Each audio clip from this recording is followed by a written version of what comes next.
Hallelujah, জয় যিশু। সবাইকে আবার আমাদের এই মণ্ডলীর দর্শন হিসাবে যেই মণ্ডলীর কার্য বা পরিকল্পনা এই বছরে রয়েছে, সেই উদ্দেশ্য অনুসারে আজকের প্রচার আবার একই শিরোনাম, ওপেন দ্য ডোর, দরজা খুলি।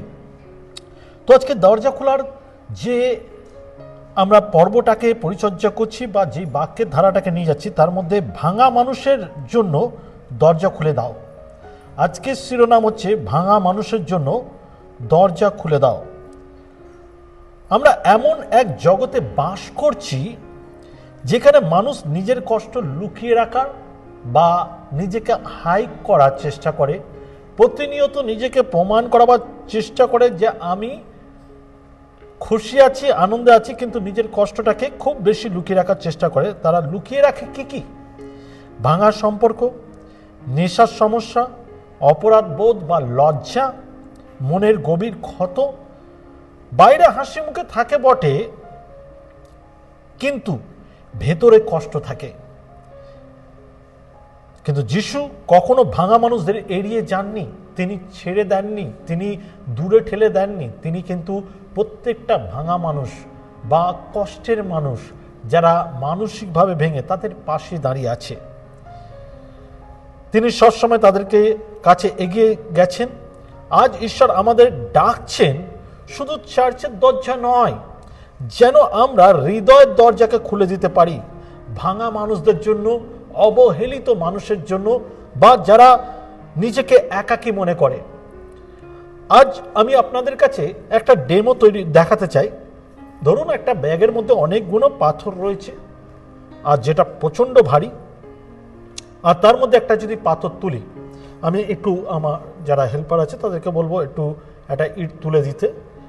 আমি একটা ইট নিয়ে বা ভারী কিছু নিয়ে আপনাদেরকে ডেমো দেখাতে চাই। এই যে একটা ভারী ইট, এটা চিন্তা করুন আপনার বোঝা। বাইরে থেকে স্বাভাবিক মনে হতে পারে এটা, কিন্তু যখন তুলছি এটা, তখন কিন্তু এটা আমার কাছে প্রচণ্ড ভারী। এটা খুব ভারী। এই ব্যাগটা একটি বা এই ইটটা একটি মানুষের জীবনের বোঝা। আমি যদি বলি যতজন এখানে রয়েছে, তারা যদি যারা লিডার আছে চার্চের, আমাদের ক্যাম্পাস লিডার্স, আমি তাদেরকে বলবো প্রত্যেকের হাতে একটা ভারী ইট বা কোনো একটা ভারী কিছু দিক, যতক্ষণ আমি এই ডেমোটা দেখাবো যেন সে ধরে রাখে, তাহলে সে বুঝবে আসলে এর আসল মুহূর্ত। আবার থেকে আমি বলি, বাইরে থেকে এই ইটটা ধরে রাখা, হাসি মুখ হওয়া খুব ইজি, কিন্তু যখন তুলছি তখন এটা মনে হয় যে হ্যাঁ একটু ভারী আছে, এটা খুব ভারী। এটা এই ইটটা মানুষের জীবনের একটা বোঝা হিসাবে যদি ধরি, তাহলে সেই বোঝা কিন্তু আমাকে ক্যারি করতে হয়। এর ভেতরে ওয়েট আছে, এটাকে ধরলে ওজন মনে হয়। এইটা সেই পাথরের মতন, যেই পাথরকে আমাকে ধরে রাখলে আমাকে কষ্ট দেয়। এর মধ্যে আমরা কি কি দেখতে পাই? কষ্ট, অপরাধবোধ, লজ্জা, প্রত্যাখ্যান, ক্ষমা না করা মন, অতীতের ভুল। অনেক মানুষ প্রতিদিন এমন ভারী ব্যাগ বা এমন ভারী ইট নিজের হৃদয় বয়ে নিয়ে হাঁটছে, তার জীবনযাত্রা চলছে, কিন্তু কেউ তা দেখে না। এই বোঝাটা কারোর চোখে পড়ে না। মানুষের ঢাকা দেওয়া বা কভার করা জীবনটাকে মানুষ দেখে। এখন এই যে পাথরটা বা এই যে ইটটা বোঝা আমাদের জীবনের, সেটাকে আমরা অনুভব করতে পারছি। ছোট মনে হলেও এটা খুব ছোট মনে হচ্ছে না, খুব ইজিলি ক্যারি করছি, কিন্তু এটা কিছুক্ষণ ধরে রাখলে, দীর্ঘক্ষণ ধরে রাখলে এটা খুব ভারী লাগে। অলরেডি আমার ভারী লাগছে, আমি বেশিক্ষণ ধরে রাখতে পারছি না। এটা শক্ত করে ধরেছি। এই পাথর হলো অপরাধ বোধ, লজ্জা, ক্ষমা না করা বা নানা রকম আমার জীবনের কষ্টের মতন। ওকে, মতি তার 11:28 বলছে, হে পরিশ্রান্ত ভারাক্রান্ত লোক সকল, আমার নিকটে আইসো, আমি তোমাদের বিশ্রাম দেব। এই বোঝা নামাবার জন্য একজন ব্যক্তি আমাদের জন্য সেই দরজা খুলে দিচ্ছে, যেই দরজার মাধ্যমে আমরা আমাদের বোঝাকে নামাতে পারি। ক্লিয়ারলি এখানে বলছে ঈশ্বরের বাক্য, হে পরিশ্রান্ত ভারাক্রান্ত লোক সকল, আমার নিকটে আইসো, আমি তোমাদেরকে বিশ্রাম দেব।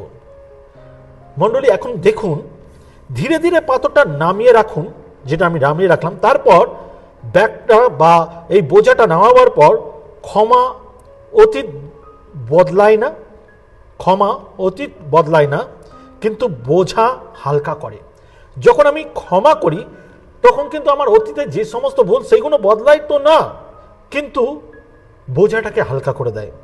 যখন আমরা ভালোবাসা দিয়ে দরজা খুলে দিই, মানুষ অবশেষে তার পাথর নামাতে পারে, তার ভারী পাথরটা নামিয়ে দিতে পারে। যিশু কিন্তু বিশেষ করে তাদের প্রতি দৃষ্টিপাত রাখেন যারা অবহেলিত বা নিন্দিত বা নানা রকম ভাবে ভারগ্রস্ত রয়েছে। আমরা যদি এটাকে ভালো করে বুঝি, যিশু কিন্তু পাপীদের জন্যই এসেছে, ধার্মিকদের জন্য আসেনি। তিনি বলছেন, আমি পাপকে ঘৃণা করি কিন্তু পাপীদের ভালোবাসি। তাই অবহেলিতদের প্রতি প্রত্যাখ্যান করা ব্যক্তিদের উপরে যিশুর দৃষ্টি রয়েছে। যদি মথি 9:12-13 দেখি, সেখানে বলছে, তা শুনিয়া তিনি কহিলেন, সুস্থ লোকেদের চিকিৎসকের প্রয়োজন নাই। ভালো করে শুনি, তা শুনিয়া তিনি কহিলেন, সুস্থ লোকেদের চিকিৎসার প্রয়োজন নাই, বরং পীড়িতদের জন্য প্রয়োজন আছে। কিন্তু তোমরা গিয়া শিক্ষা করো, এই বচনের মর্ম কি? আমি প্রার্থনা চাই, বলিদান নয়, কারণ আমি ধার্মিকদের নয় কিন্তু পাপীদেরকে ডাকিতে আসিয়াছি। এই কথাগুলো যিশু বলেছিলেন তখন যখন তিনি বসেছিলেন পাপীদের সঙ্গে আর কর আদায়কারীদের সঙ্গে, সমাজের তুচ্ছ করা মানুষদের সঙ্গে। ধর্মীয় লোকেরা অভিযোগ করেছিল, তারা বলেছিল যে যিশু নাকি ধার্মিক, যিশু ঈশ্বরের পুত্র, তাহলে কেন এই পাপীদের সঙ্গে বসে? যিশু তাদের মনোভাব বুঝতে পেরেছিল, কিন্তু যিশু দয়া দেখিয়েছিল। তিনি বুঝিয়েছিল এদের জন্যই প্রয়োজন, এদের জন্যই দরকার, এদের জন্যই দরজা খোলার প্রয়োজন আছে। কারণ পাপীদের জন্য যিশু দরজা খুলতে এসছে বা উদ্ধার করতে এসছে। যিশু মানুষকে সুস্থ হওয়ার আগে গ্রহণ করেছিলেন, সুস্থ হওয়ার পর নয়। যিশু ধার্মিক হওয়ার পর মানুষকে আহ্বান করেনি, তিনি যারা পাপী ছিল তাদের পাপী অবস্থায় গ্রহণ করে তারপরে তাদেরকে ধার্মিকের রাস্তায় নিয়ে এসেছিল। গ্রহণযোগ্যতা এসেছিল চিকিৎসার আগে। জানবেন, কেউ যদি অসুস্থ থাকে তাকে চিকিৎসা তো করা হয়, কিন্তু তার থেকেও বেশি মিরাকেল কাজ হয় বা পাওয়ারফুল কাজ হয় যদি তার যত্ন করা হয়। প্রকৃত যত্ন মানুষকে 50% সুস্থ করে দেয়। তাই চিকিৎসার আগেও গ্রহণটা ইম্পর্টেন্ট, গ্রহণ করা মানুষকে। তো আজকের আমি 3টে পয়েন্ট বা 4টে পয়েন্ট আপনাদের দেখাবো। প্রথম পয়েন্ট, সমাজ প্রত্যাখ্যান করে, যিশু গ্রহণ করে। সমাজ প্রত্যাখ্যান করে কিন্তু যিশু গ্রহণ করে। সমাজ মানুষকে ত্যাগ দেয়, নেশাখোর, ব্যর্থ, সমস্যা, কিন্তু যিশু দেখান করুণার চোখে। আমেন। সমাজ মানুষকে একটা ট্যাগ বা একটা নাম দেয়, সে নামটা কি? নেশাখোর, ব্যর্থ, সমস্যা, প্রবলেম, বিতাড়িত, যোগ্যতা নয়, অবহেলিত, কালচার নেই, নানা রকম ট্র্যাক দেয়। কিন্তু যিশু শুধু একটা ওয়ার্ড তার কাছে আছে, আমি পাপকে ঘৃণা করি কিন্তু পাপীদের ভালোবাসি। এই যে ওয়ার্ড প্রত্যেকটা পাপীর জন্য কি মিরাকেল, আপনি বোঝার চেষ্টা করুন। আমেন। প্রত্যেকটা মানুষ তার জন্যই এই দরজা খুঁজে পেয়েছে যে তিনি পাপীদের ভালোবাসে। এই জন্যই পাপীরা উদ্ধারের রাস্তা পেয়ে গেছে, এই জন্যই পাপীরা আবার নতুন করে বাঁচতে পারছে, কারণ যিশু পাপীদের জন্য এসেছে। আমি নিজেও চেন স্মোকার ছিলাম, আমি নিজেও অ্যালকোহলার ছিলাম, আমার কাছে এই দরজা খুলেছিল। যদি দরজা না খুলতো তাহলে আজ আমি হয়তো পাপের চাপে মারা যেতাম, পৃথিবীতে আমার কোনো অস্তিত্ব থাকতো না। কিন্তু যিশু আমার জন্য দরজা খুলেছিল বলে আজ আমি এই সমাজে একটা অধিকার পেয়েছি, একটা রাস্তা পেয়েছি, নতুন জীবন পেয়েছি, অনন্ত জীবনের অধিকার হতে পেরেছি। যিশাও ভাবাদীর পুস্তক 53:3 বলছে, যিশাও ভাবাদীর পুস্তক 53:3 বলছে, তিনি অবজ্ঞাত ও মানুষদের ত্যায্য, ব্যথার পাত্র ও যাতনা পরিচিত হইলেন। লোকে যাহা হইতে মুখ আচ্ছাদন করে তাহার ন্যায় তিনি অবজ্ঞাত হইলেন, আর আমরা তাকে মান্য করি নাই। যিশু প্রত্যাখ্যান বুঝতে পারেন, তিনি বোঝেন এই বিষয়, কারণ তিনিও তাহা সহ্য করেছিলেন। তাকেও লোক গ্রহণ করেনি, তাকেও লোক আপন করে নেয়নি, তাকেও লোক ঘৃণার চোখে দেখেছিল, অবহেলিত করেছিল। সেই জন্য তিনি প্রত্যাখ্যান বোঝে। তিনি তো সেই জন্যই এই পাপীদের জন্য এসেছিলেন। যিশু যদি আমাদের ভাঙা অবস্থায় গ্রহণ করেন, তাহলে আমাদেরকেও এটা চিন্তা করতে হবে, তবে আমাদেরও অন্যদের গ্রহণ করা উচিত, বা আমাদেরও অন্যদের গ্রহণ করার জন্য দরজা খুলে দেওয়া উচিত। আমরা মনে করি ও এত খারাপ, ওকে কেন আমি আমাদের কাছে নেব, ওকে দূরে রাখতে হবে, ও পাপ করে। আপনি কি ধার্মিক? আপনি কি সূচি? আপনি কি পবিত্র? আপনি অন্যের বিচার করছেন, আপনি কি জানেন আপনার জীবনের গুপ্ত পাপ ঈশ্বর জানে? খুব সুন্দর লাগে নিজেকে বোঝানো যে আমি ধার্মিক, কিন্তু রিয়েলিটি হচ্ছে আপনার গুপ্ত পাপ লুকায়িত না, আপনার গুপ্ত পাপ দেখছে ঈশ্বর। তাই লোককে জাজ করার আগে নিজেকে জাজ করার প্রয়োজন। আপনি লোককে জাজ করেন বলেই কিন্তু অন্যের জন্য দরজা খুলতে পারেন না।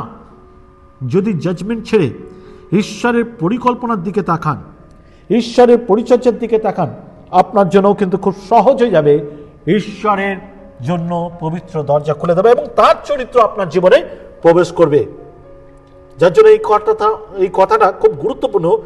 যিশু যদি আমাদের ভাঙা অবস্থায় গ্রহণ করেন, তবে আমাদেরও অন্যদের গ্রহণ করতে হবে।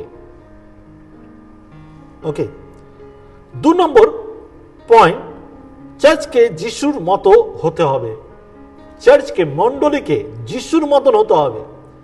নিজের মতন করে গড়ে তুলবেন না চার্চকে। আপনি লিডার্স বা মেম্বার যদি হন, আপনি আপনার মতন করে চার্চকে গড়ে তোলার চেষ্টা করবেন না। আপনাকে চার্চকে গড়ে তোলার জন্য চেষ্টা করতে হবে। চার্চের সহকর্মী হতে গেলে আপনাকে সেই মতন হতে হবে যেটা যিশুর মতামত ছিল, যিশুর মতামত যেগুলো ছিল সেই মতনই আপনাকে চলা উচিত। চার্চ কোনো পারফেক্ট মানুষদের জায়গা নয়। চার্চে আপনি ধার্মিকদের শুধু আহ্বান করতে পারেন না। চার্চ হলো অসুস্থ হওয়া ব্যক্তিদের জন্য, পাপীদের জন্য, অধার্মিকদের জন্য, অবহেলিতদের জন্য, যারা এখনো বুঝছে না কিভাবে ধার্মিক হওয়া যায়, তাদের জন্য, যাতে তাদেরকে ফিরিয়ে আনা যায়। রোমিও 15:7 রোমিও তার 15:7 বলছে, অতএব যেমন খ্রিস্ট তোমাদেরকে গ্রহণ করিলেন, তেমনি ঈশ্বরের গৌরবের জন্য তোমরাও একজন অন্যজনকে গ্রহণ করো। অবহেলিত নয়। আমি বারবার এটা বলছি, আপনাদেরকে এটা বোঝা দরকার। আমরা খুব সহজে অন্যকে হ্যাটা করে দিই, খুব সহজে অন্যকে প্রমাণ করে দিই সে আমাদের যোগ্য নয়, সে যা পাপ করছে তার জন্য আমি আর ধার্মিক হতে পারছি না, আমি আর প্রার্থনা করতে পারছি না, আমি আর ঈশ্বরের পথে চলতে পারছি না, কারণ কেউ পাপ করছে। আপনি ধার্মিক তো, আপনার ধার্মিকতার জন্য তাকে আগলে নিন, তাকে গ্রহণ করুন, কারণ আপনার ধার্মিকতা ওকে পরিবর্তন করবে।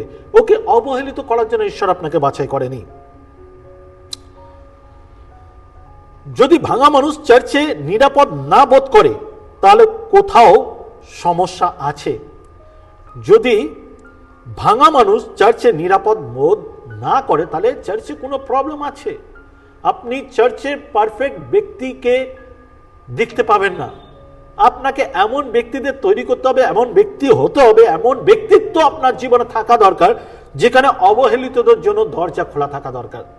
যদি চার্চে কোনোভাবে অবহেলিতদের ওয়েলকাম না করা হয়, তাহলে কিন্তু চার্চের সমস্যা আছে। চার্চ হতে হবে নিরাপদ জায়গা, বিচারের জায়গা নয়। আমরা খুব সহজে বিচার করে দিই, এটা নিরাপদ জায়গা হওয়া উচিত, বিচার করার জায়গা না। 3 নম্বর পয়েন্ট, যেটা গুরুত্বপূর্ণ পয়েন্ট, দরজা খুলে আরোগ্য শুরু হয়। দরজা খোলায় আরোগ্য শুরু হয়। যখনই আমরা দরজা খুলি তখনই আরোগ্যতা শুরু হয়ে যায়। আরোগ্য শুরু হয় যখন মানুষ অনুভব করে নিরাপত্তা, গ্রহণযোগ্যতা, ভালোবাসা। যখন এইগুলো দেখতে পায় তখনই তাদের জন্য দরজা খুলতে শুরু হয়। একটা মানুষ চিন্তা করুন, চার্চে ঢুকছে আর আমরা সঙ্গে সঙ্গে তার দিকে তাকিয়ে তাকে বিচার করে, তাকে জাজ করে, তাকে চোখের ইশারায় বুঝিয়ে দেওয়া, তাকে চোখ দিয়ে অনুভব করা, আমাদের আচার ব্যবহারে বুঝিয়ে দেওয়া যে তুমি আমার যোগ্য নয়, তুমি আমার মতো নয়, তোমাকে আমি পছন্দ করছি না, তুমি ডিস্টেন্স মেনটেন করো। আপনার মধ্যে প্রবলেম আছে, আপনার মধ্যে প্রবলেম আছে। আপনি ঈশ্বরের গোড়া মানুষ নয়, আপনি ঈশ্বরের মনোভাব নিয়ে চলছেন না।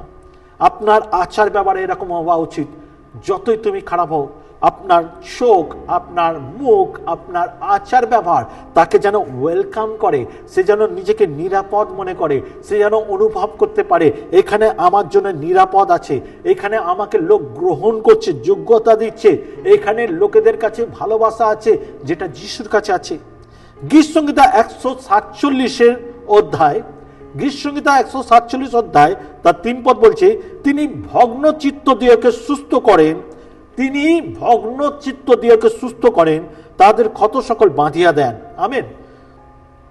বন্ধ দরজা কষ্ট লুকিয়ে রাখে, বন্ধ দরজা কষ্ট লুকিয়ে রাখে। বন্ধ দরজার মধ্যে ভেতরে কি চলছে আপনি বুঝতে পারবেন না, আপনার কষ্ট লুকিয়ে রাখে। খোলা দরজা আরোগ্য নিয়ে আসে। যখনই দরজা খুলবেন না, এই জায়গাটা, এই পয়েন্টটা এমন একটা জায়গা যেখানে আপনাকে এই বাক্য বোঝাবার চেষ্টা করছে, যদি আপনি অন্যের জন্য দরজা বন্ধ রাখেন তাহলে আপনার ভিতরেও কিন্তু কষ্ট সেটা বৃদ্ধি পাবে। অন্যের জন্য যখন দরজা খোলেন সে তো সুস্থ হয়, আপনিও কিন্তু সুস্থতা পাবেন। আমেন।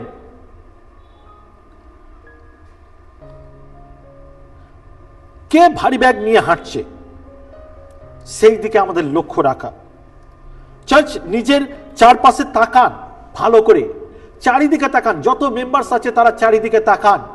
আপনাদের তাকিয়ে দেখা উচিত কে কে মুখে চোখে আচার ব্যবহারে যার ভারী বোঝ রয়েছে তার দিকে তাকান। প্লিজ সবাই সবার দিকে তাকান। আমেন।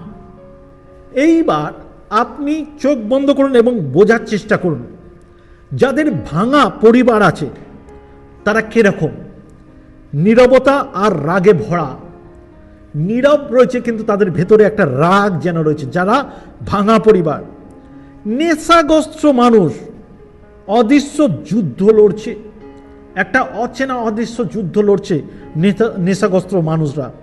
আহত আত্মা প্রত্যাখ্যানে ক্ষত নিয়ে বেড়াচ্ছে, তাদের লোকে যেন সবসময় অবহেলিত করেছে, প্রত্যাখ্যান করেছে, দূরে সরিয়েছে, সেই ক্ষত নিয়ে বেরোচ্ছে।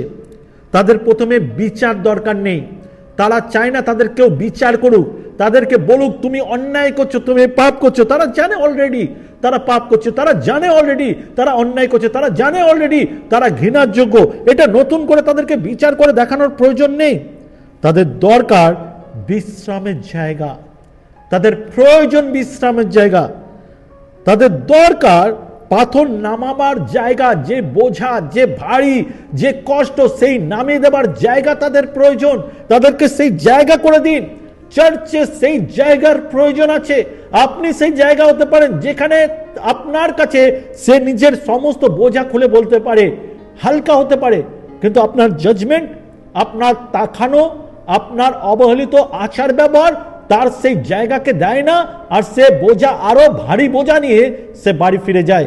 আপনি মণ্ডলীতে লোকের বোঝা বাড়াতে এসছেন না বোঝা কমাতে এসছেন সেই দিকে তাকান, কারণ একদিন আপনিও বোঝা নিয়ে এসেছিলেন আর কেউ না কেউ সেই স্থান দিয়েছিল, কেউ না কেউ সেই জায়গা দিয়েছিল যেখানে আপনি বোঝাকে নামাতে পেরেছেন।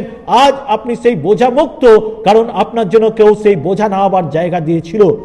আজ আপনার বাড়ি, আপনার সময়, যেখানে আপনাকেও অন্য কারোর জন্য বোঝা খালি করার জায়গা দিতে হবে। নিরাপদ জায়গা হন, আপনাকে হতে হবে নিরাপদ জায়গা, আপনাকেই হতে হবে নিরাপদের রাস্তা। আজ ঈশ্বর আমাদের বলছেন ভাঙা মানুষের জন্য নিরাপদ জায়গা হও। ঈশ্বর আমাদেরকে বলতে চাইছেন, তার বার্তা এটা, আমরা যারা বিশ্বাসী, আমরা যারা বোঝায়, আমরা ধার্মিক, আমাদেরকে উচিত এটা প্রমাণ করা নয় যে আমি ধার্মিক তুমি পাপী। আমাদের উচিত আমি যদি ধার্মিক তাহলে অন্যের বোঝা নামাবার জায়গা হওয়া। হালেলুয়া। আমাদেরকে অন্যের বোঝা নামাবার জায়গা হওয়া দরকার। ক্ষমাশীল মানুষ হও, নম্রতা মানুষ হও, অন্যদের পাথর নামাতে সাহায্য করুন, কারণ আজ তারা সেই বোঝা নিয়ে হার মানছে। মতি 9 অধ্যায় 13 পদ, মতি তার 9 অধ্যায় 13 পদ বলছে, কিন্তু তোমরা গিয়া শিক্ষা করো এই বচনের মর্ম কি? কিন্তু তোমরা গিয়া শিক্ষা করো এই বচনের মর্ম কি? আমি দুয়াই চাই, বলিদান নয়, কারণ আমি ধার্মিককে নয় কিন্তু পাপী দিয়েকে ডাকিতে আসিয়াছি। বন্ধ হৃদয় আরাম রক্ষা করে, খোলা দরজা আরোগ্য মুক্ত করে। আজ খ্রিস্টতে ভাই বোন, খুব সহজ আপনার জন্য দরজা খোলা। লোকেদের সেবা করতে শুরু করুন, জাজ করা বন্ধ করুন, বিচার করা বন্ধ করুন। বাইবেল বলছে বিচার করার অধিকার কারণ নেই, কেউ বিচার করতে পারে না কে পাপী কে ধার্মিক। বিচার শুধু ঈশ্বর করার ক্ষমতা রাখে, বিচার করার অধিকার তার আছে। তাই আজ যখন আপনি অন্যের জন্য দরজা খুলবেন, জেনে রাখুন শান্তির দরজা আপনার জন্য খুলতে চলেছে, আশীর্বাদের দরজা আপনার জন্য খুলতে চলেছে, অনুগ্রহের দরজা খুলতে চলেছে। আজ যারা অন্যের বিচার করেন, একবার নিজের দিকে তাকান, একবার নিজেকে বোঝার চেষ্টা করুন আপনি কত ডিপ্রেশনে আছেন। আপনি চার্চে এসে কি শান্তি পান? আপনি চার্চে এসে কি আনন্দ পান? আপনার কাছে চার্চ বোঝা লাগে না তো? আপনার কাছে চার্চ প্রবলেম লাগে না তো? আপনার কাছে চার্চ কষ্টকর হয় না তো? যদি হয় তাহলে জেনে রাখুন আপনার দরজা বন্ধ রয়েছে। আপনি এমন এক জায়গায় দাঁড়িয়ে রয়েছেন যেখানে ঈশ্বরের পরিকল্পনা আপনি দেখতে পাচ্ছেন না। আজ আপনাকে দরজা খোলা প্রয়োজন। দেখুন একবার খুলে দরজা, কারোর বিচার না করে নিজের দরজাকে খুলে দিন, যে যদি কেউ পাপ করে থাকে, যদি কেউ অন্যায় করে থাকে, আমি তার জন্য দরজা খুলবো। আর আমি জানি সে আমার কাছে এসে বোঝা নামাতে পারবে, শান্তি পাবে, আনন্দ পাবে, আর নতুন কিছু তার জীবনে ঘটবে। আমি সেই ব্যক্তি হব যে অন্যকে মৃত্যু থেকে ফিরিয়ে আনতে পারবো। আমেন। যদি সত্যি এরকম কেউ লোক থাকেন, আমি অবশ্যই তাদের জন্য প্রার্থনা করবো। আজকের বাক্য আপনার জন্য এই অধিকার দিতে চাইছে, এই অপরচুনিটি, এই সুযোগ দিতে চাইছে, যাতে আপনি একজন এমন স্থান হন, সোজা কথায় বলতে গেলে আপনি এয়ারপোর্ট হন, এমন এয়ারপোর্ট হন যেখানে অনেক পাপীর বোঝা ল্যান্ড করবে, যেখানে অনেকে উদ্ধার পাবে। আপনি সেই গাছ হন যে গাছে পাতা ভরা, রোদ লাগবে না, বৃষ্টি পড়লে ভিজবে না, সেখানে লোকে বা পাখিরা বাসা বাঁধবে আর আনন্দে বিশ্রাম করবে, আনন্দ করবে। আপনি সেই পাতা ঝরা গাছ হবেন না যেখানে কোনো পাখি বাসা বাঁধবে না। আজকে সেই সুযোগ আমি আপনাকে উৎসাহিত করতে চাই। আপনি এমনভাবে নিজেকে গড়ে তুলুন, এমনভাবে আত্মিকভাবে গড়ে তুলুন যাতে ঈশ্বরের অনুগ্রহ আপনার মধ্যে দিয়ে প্রবাহিত হয় আর লোকেরা আশীর্বাদ পায়। আসি প্রার্থনা যায়। পবিত্র পিতা, আমি প্রার্থনা করি সেই সমস্ত পরিবারদের জন্য, সেই সমস্ত বিশ্বাসীদের জন্য, সেই সমস্ত কার্যকারীদের জন্য যাদের জীবনে তুমি এই অধিকার দিয়েছো বা এই আদেশ দিয়েছো, আমরা যেন খোলা দরজা হই, আমরা যেন খোলা দরজা হই, পাপীদের ওয়েলকাম করতে পারি, পাপীদের জন্য দরজা খুলতে পারি। হে পরিশ্রান্ত ভারাক্রান্ত লোক সকল আমার নিকটে আসো, আমি তোমাদের শান্তি ও বিশ্রাম দেব। আমরা যেন এই বার্তা তাদের কাছে তুলে ধরতে পারি এবং তাদের জন্য আমরাই যেন সেই জায়গা হতে পারি যেখানে লোক এসে বিশ্রাম পায়, তোমাকে দেখতে পায়, তোমার অনুভবকে দেখতে পায়, তোমার প্রেমকে দেখতে পায়, অলৌকিক শান্তিকে দেখতে পায়, নতুন জীবনকে দেখতে পায়, আর অলৌকিকভাবে যেন আনন্দ নেমে আসতে পারে। শুধু আমরা জানি শুধু তার জীবনে নয়, যখন আমাদের জীবন দ্বারা কেউ উপকৃত হয়, শান্তি পায়, আমিও সেম শান্তি পাই, কারণ আমার দরজা খোলা, আমাকেও আরোগ্য করে।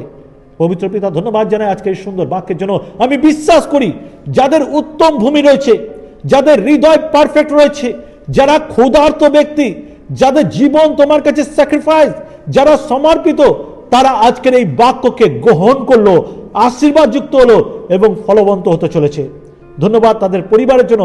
বংশগত আশীর্বাদ করো, আশীর্বাদে পরিপূর্ণ করো, কারণ তোমার নামে যারা চিহ্নিত তারা তোমার যোগ্য, তোমার আশীর্বাদের প্রাপ্ত। ধন্যবাদ তোমার এই বাক্যের জন্য। সমস্ত গৌরব তোমার, যিশু তোমার নামে চাই। Amen, amen, amen. সবাইকে মনে করে দিতে চাই, যদি এই চ্যানেল আপনাদের ভালো লেগে থাকে অবশ্যই লাইক, শেয়ার, সাবস্ক্রাইব করবেন এবং এই বাক্য যদি ভালো লেগে থাকে অবশ্যই কমেন্ট করবেন।